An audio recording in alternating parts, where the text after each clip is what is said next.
भर में लोगों से कहना चाहता हूं, कम मेक इन इंडिया।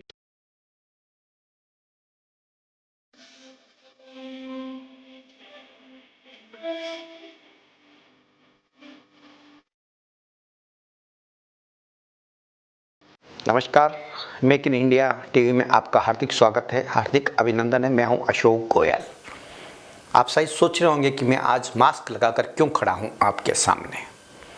देशवासियों, आप सभी को पता है कि ओमिक्रॉन एक नए वेरिएंट के रूप में आ चुका है, लेकिन सबसे सुरक्षित उपाय यही है। वैक्सीन लगवानी है, बहुत ज़रूरी है, लेकिन इसे नहीं छोड़ना है। यही सबसे बड़ा उपाय है। देशवासियों, आज मैं आपसे हाथ जोड़कर निवेदन कर रहा हूं कि आप वैक्सीनेशन पर तो जोर दीजिए, लेकिन मास्क और 2 गज की दूरी को मत छोड़िए। मास्क बहुत ज़रूरी है।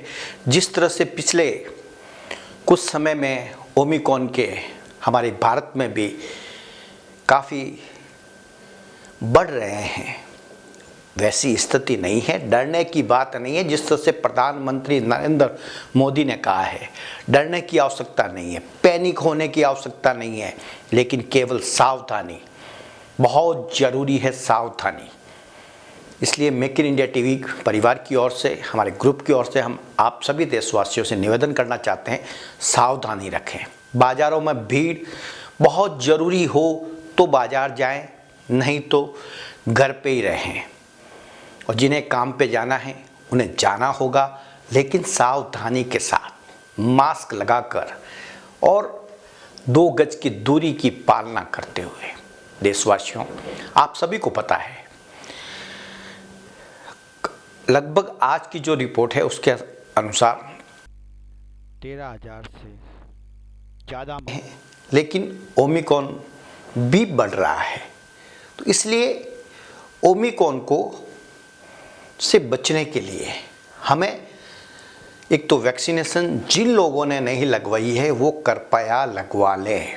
और भारत विश्व में उस स्थान पर खड़ा है आज कोविड के मामले में भी, जिस तरह से वो अन्य मामलों में भारत विश्व महाशक्ति की ओर बढ़ रहा है, तो कोविड में भी भारत अपने आप का एक स्थान प्राप्त कर लिया है।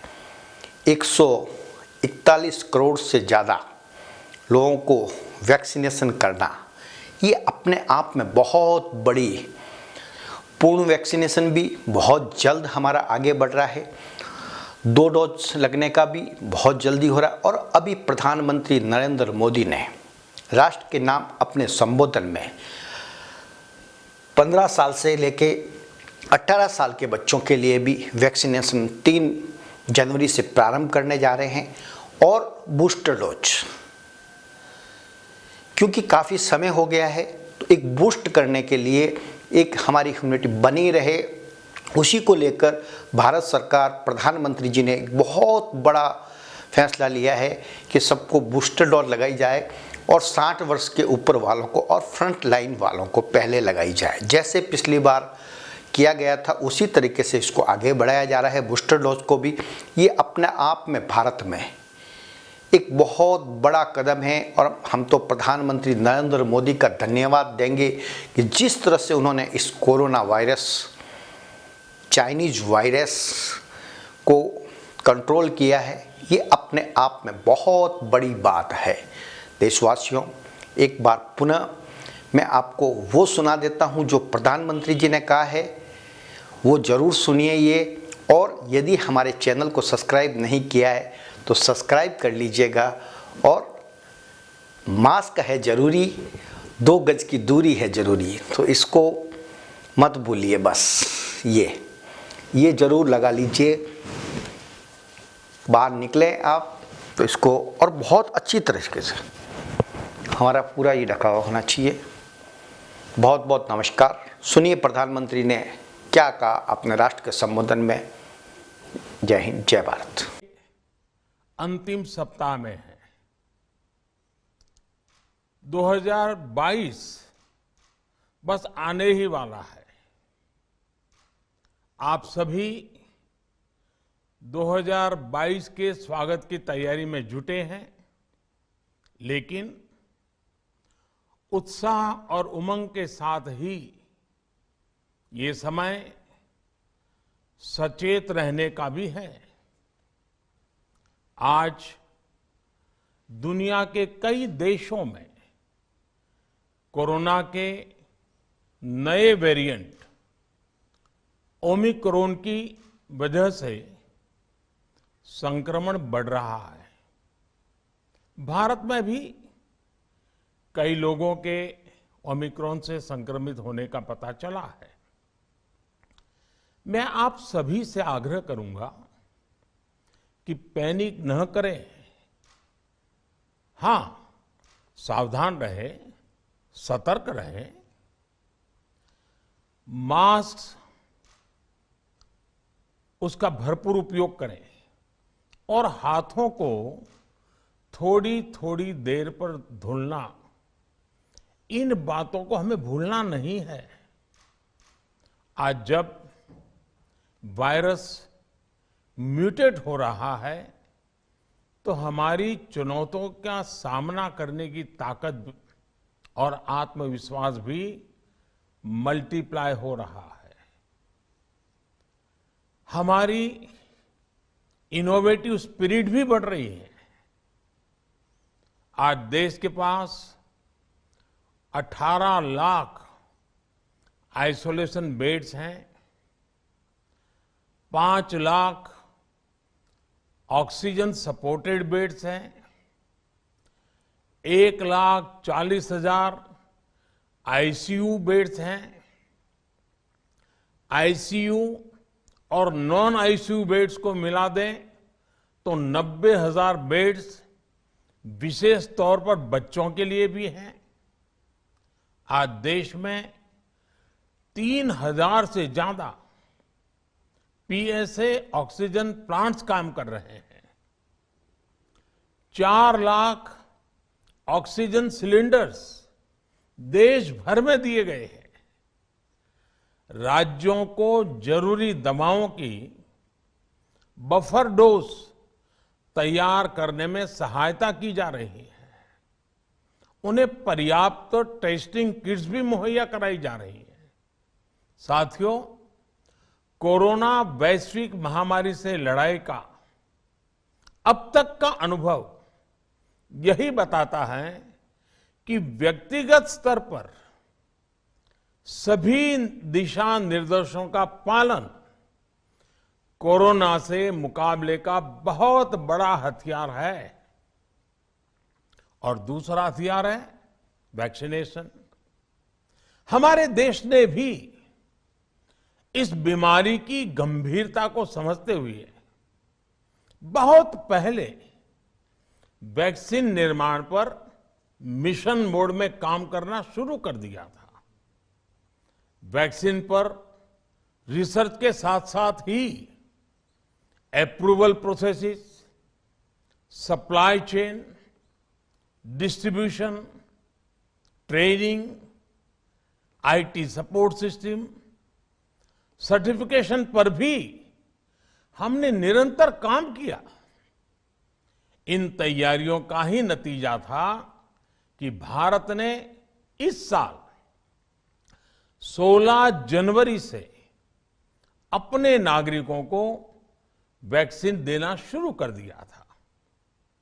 ये देश के सभी नागरिकों का सामूहिक प्रयास और सामूहिक इच्छा शक्ति है कि आज भारत 141 करोड़ वैक्सीन डोज के अभूतपूर्व और बहुत मुश्किल लक्ष्य को पार कर चुका है। आज भारत की वयस्क जनसंख्या में से 61% से ज्यादा जनसंख्या को वैक्सीन की दोनों डोज लग चुकी है। इसी तरह वयस्क जनसंख्या में से लगभग 90% लोगों को वैक्सीन की एक डोज लगाई जा चुकी है। आज हर भारतवासी इस बात पर गर्व करेगा कि हमने दुनिया का सबसे बड़ा, सबसे विस्तारित और कठिन भौगोलिक स्थितियों के बीच इतना सुरक्षित वैक्सीनेशन अभियान चलाया। कई राज्य और विशेष तौर से टूरिज्म की दृष्टि से महत्वपूर्ण राज्य जैसे गोवा, उत्तराखंड, हिमाचल जैसे राज्यों ने 100% सिंगल डोज वैक्सीनेशन का लक्ष्य हासिल कर लिया है। आज देश के दूर सुदूर गांवों में जब 100% वैक्सीनेशन की खबरें आती हैं तो मन को संतोष होता है। यह प्रमाण है हमारे हेल्थ सिस्टम की मजबूती का, हमारी टीम डिलीवरी का, हमारे हेल्थ केयर वर्कर्स के डेडिकेशन और कमिटमेंट का, और देश के सामान्य मानवी के अनुशासन और विज्ञान में उनके विश्वास का। हमारे देश में जल्दी ही नेजल वैक्सीन और दुनिया की पहली डीएनए वैक्सीन भी शुरू होगी।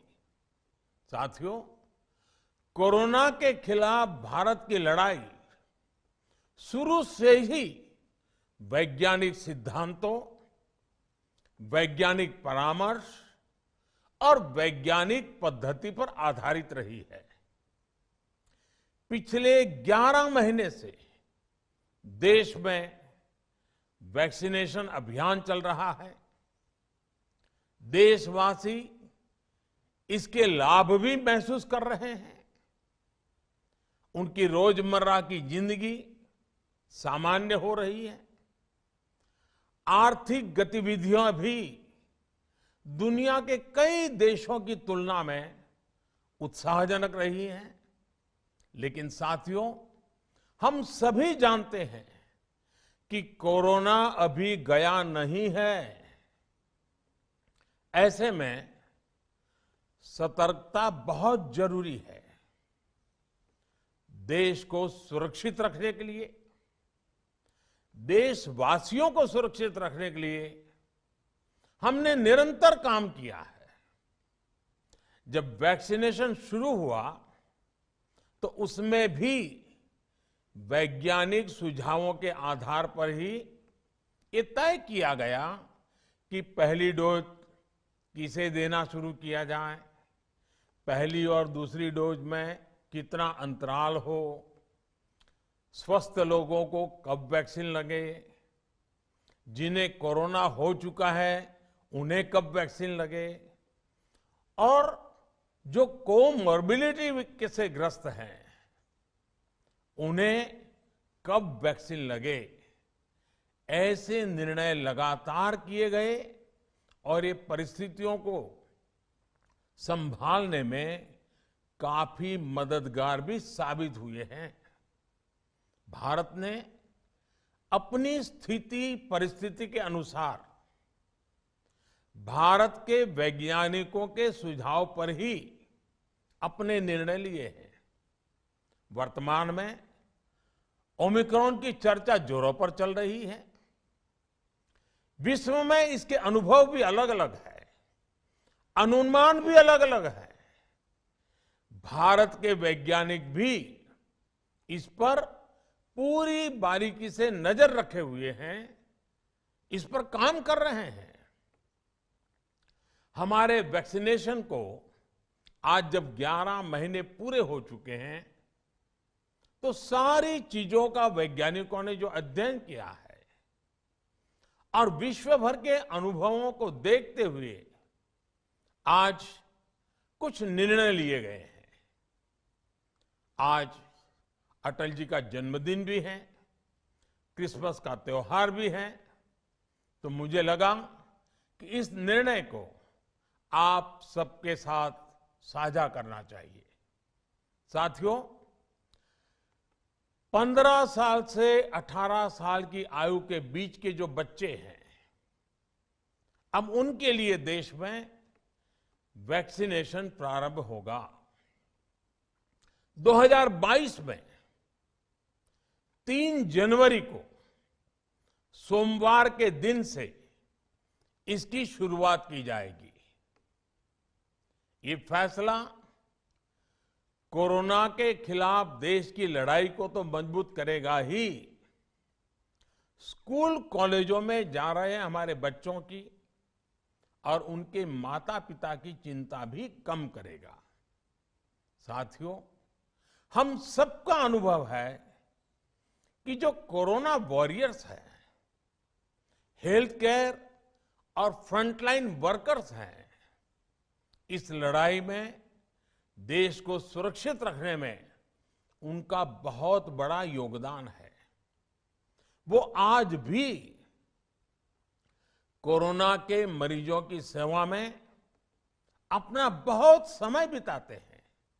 इसलिए प्रिकॉशन की दृष्टि से सरकार ने निर्णय लिया है कि हेल्थ केयर और फ्रंटलाइन वर्कर्स को वैक्सीन की प्रिकॉशन डोज भी प्रारंभ की जाए।